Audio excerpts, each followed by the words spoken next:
These guys are ridiculous. These guys are ridiculous.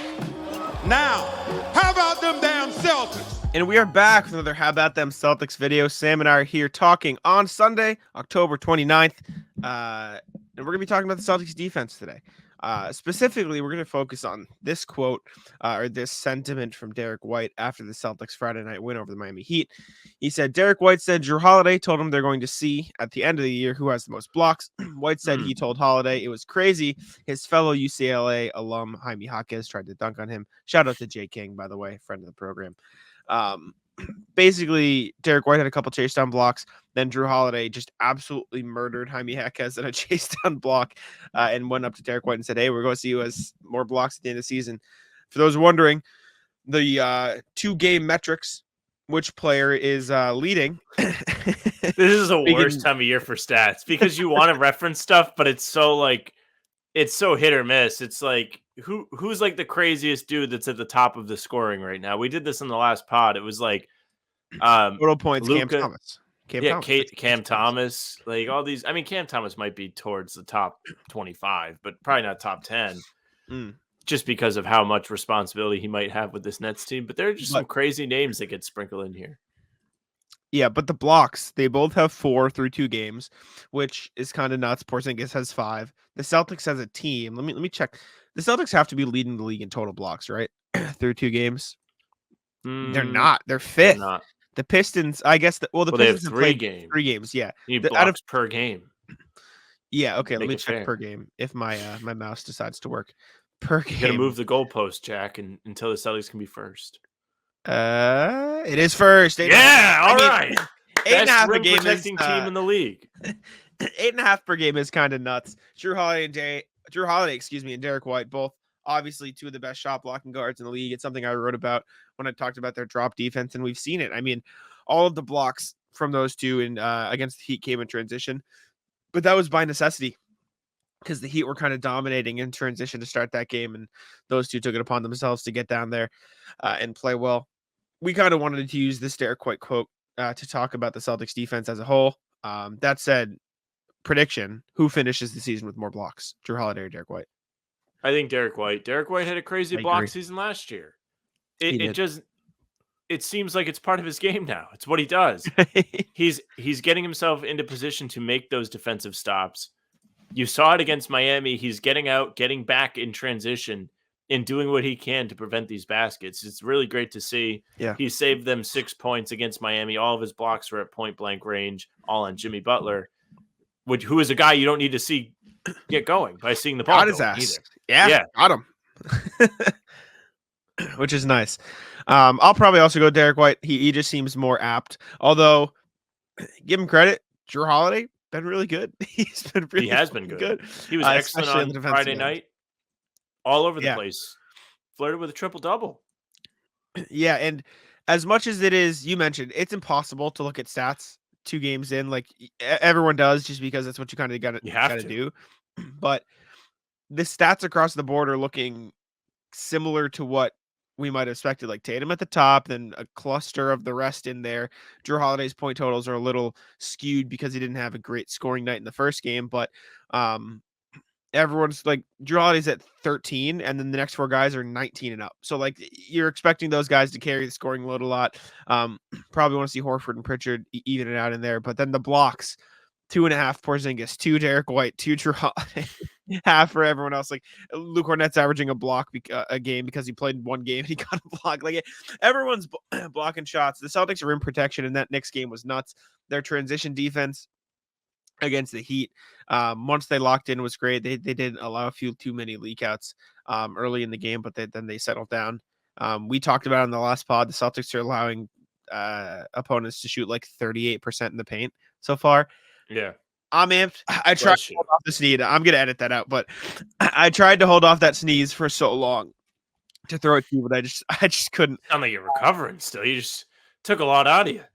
I know, but what I was going to ask you is, do you think that interior defense at the expense, because Celtics opponents have shot 45% from 3 through the first 2 games, do you think, and we talked about, is that more them being hot or the Celtics not playing well, do you think the Celtics are going to take the Milwaukee approach of we're going to protect the paint at all costs and maybe give up a few more open threes? It wouldn't shock me. It's won them 2 games so far. I think if you're Joe Mazzulla, you probably rather gamble on teams making threes. But then at the same time, if you're Joe Mazzulla, your whole philosophy is shoot more threes. So do you really want to guide the opposing team into doing that every single night? Maybe not. True. I'm not sure that that's a winning strategy in the playoffs either, because all you need is guys to get hot. I don't know. Go back and look at the Miami series last year, and it's enough to do you in. It's not fun to watch. It's not fun to see guys knocking down near 50% of the threes, and it's not easy to play against. You saw the second half against Miami. Miami made 63% of their attempts, and the Celtics almost lost that game. Luckily, they buckled down and won it 2 games in a row now. Pretty solid start to the year in that sense. Mm-hmm. But I don't know. I also one thing I think that's going to come along with Porzingis being around, these guys are afraid to go up inside. The percentage agrees Yeah. with that. And I think you may see more and more blocks happen from the helpers because they're having to change the way they want to go up. They're not just going up strong. They're having to be thoughtful, mindful of Porzingis. It's going to make them hesitate a bit more. Maybe you see more Derrick White and Jrue Holiday blocks. Yeah. And for what it's worth, the Celtics were a good shot blocking team last year. They averaged 5.2 as a team. I think Derrick White led the team I know he led the team in total blocks. I don't know if he led them in blocks per game, but they've always been a good defensive team. They've always been a good shot blocking team. But this year they've really gotten out to a hot start. And I think a big part of that is they have the personnel to do it, right? You have Kristaps Porzingis, who's 7'3". You have 2 guards who are very, skilled at blocking guards around the rim, and blocking anybody around the rim. I wrote an article this summer. Derrick White's a top 15 center in the NBA because of how good his rim protection was. And that looks like it's going to be a thing this year as well. New FanDuel customers can bet $5 and get $200 in bonus bets, guaranteed. Plus, all customers who bet $5 will get $100 off NFL Sunday Ticket from YouTube and YouTube TV. Those two combined with Porzingis, like Tatum and Brown have been fine in the defensive end too. I don't want to like overshadow them, but you can see the outline of just a monster trio. Like I wrote about the drop defense for Celtics blog, and it's literally been, if you get by Jrue Holiday and Derrick White, you have to think twice. And by the time you think twice, you're getting blocked from behind. They're back. Right?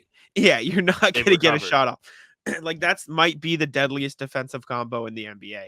And that's why I truly believe like one of those three will have a chance to win Defensive Player of the Year. I was talking with Bobby Krivitsky about this.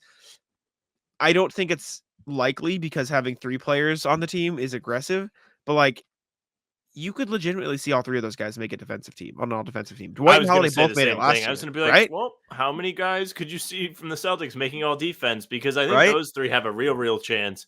And Tatum said he would like to do it, so it's already kind of planted in people's minds. That's how the media works. I'm sure it wouldn't be the most surprising thing if he got an extra nod because they're like, star player. He committed to playing more defense this year. You know, he said before the season he wants to make all defense. He improved. Put him on the team. That could certainly happen this year. I am very impressed with the drop defense this year because it hasn't been a glaring issue like it has been in the past. Last year, when they went to drop, it was very noticeable.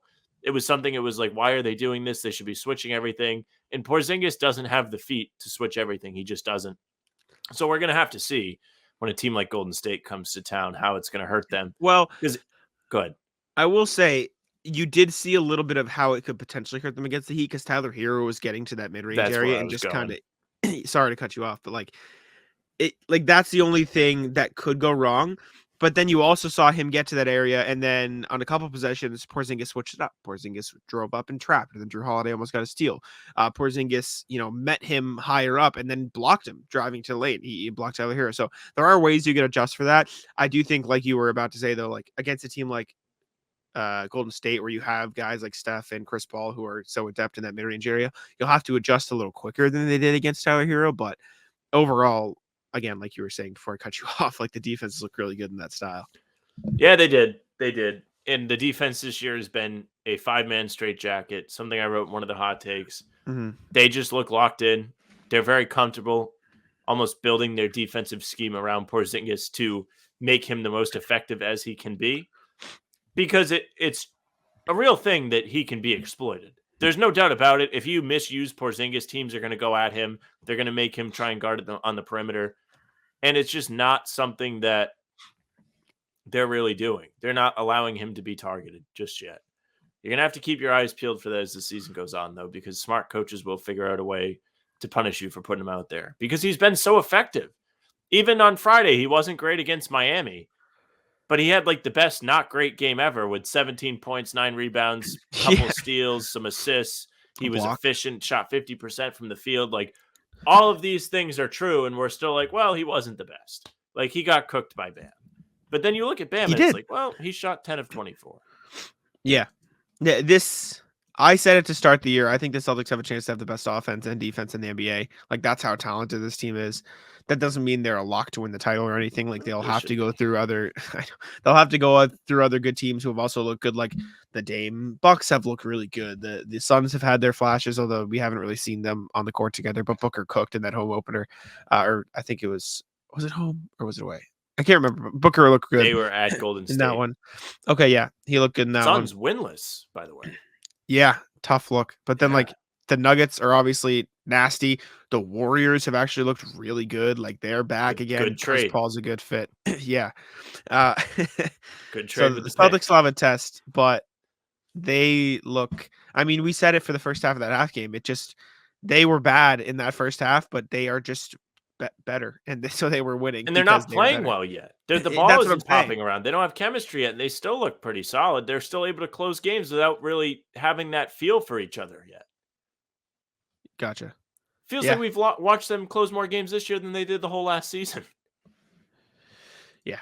I mean, close. I'll tell you. How many clutch games did they win last season? You tell me. 10. Let's take a look. Oh, you guessed faster than I thought. I have to look 1 second. Well, it could be 10. It could be Thank you. less Good than Jrue. that. I I did 10 as a very general number. In clutch games. Wow, they're actually really good in clutch games last year. They were 24-13. Eye test says deceiving. wrong. Let me see playoffs. In the playoffs clutch games, they were 5-6. So there you go. There's the eye That's test. what it matters.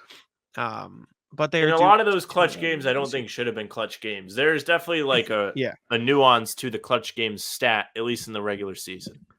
Mm-hmm. Yeah, no, I agree with you. But the Celtics are 2-0 in clutch games this year. So that's good. They're also, oh my God, they're shooting 86% in the clutch this year. That's how they should do it. That's what I would tell them to That's do if crazy. I was the coach. I mean, they're 6 of 7, 3 for 4, and 11 of 11 from the free throw line. Grant Williams gone, clutch free throws go. Yeah, you make all 11, not even just both. All right, but yeah, excited to see the block race between Derrick White and Jrue Holiday. I think it's going to be enigmatic. Is that the correct use of that word? An enigma? No, enigmatic. Is that what you mean, though? Emblematic is the word I'm trying to use. It's going to be emblematic of how dominant the Celtics defense is all around. Seeing those two aggressively chase after blocks and go for it should be a good indicator of how, I mean, as silly as it sounds, how hard they're trying on that end. You can see them locking in and actively trying on the defensive end, which is nice to see. Let us know what you think of the Celtics defense and Derrick White and Jrue Holiday's in-season competition. Subscribe to How About Them Celtics. We appreciate you. I'll let Sam take it out before I sneeze again. Yeah, thank you very much for watching. Make sure that you acknowledge that Jack just had a doubled over sneeze, but also make sure you subscribe to the channel. If I could speak English, too busy thinking about Jack. Make sure you hit the notification bell too, so you don't miss any of our live streams or our daily uploads. Tomorrow or today, as you're listening to this, tonight, we will be live before the Wizards game, during the Wizards game on playback.tv. You can find us on there by just searching the name of the podcast, just as it appears on your screen here with the apostrophe. First to the Floors, Ben Vallis will be there with us too. So it's going to be a blast. You don't want to miss it. And if you come to the pregame, we will no longer be asking you to come join the playback. We'll be telling you. You can also find us on the audio platforms, Spotify, Apple. We have our full-length pods there as well. They're audio only. If that's your game, we got you covered. Follow us. Leave a 5-star review. Say something nice. You can find us on socials at HowAboutThemCs. That's Twitter, Instagram, TikTok, Facebook is just the name of the podcast. You can follow Jack at Jack's Money NBA on Twitter. You can follow me at Sam LaFrance NBA. That's it for us. Taco, come on. Taco's having some fun here. That is bogus.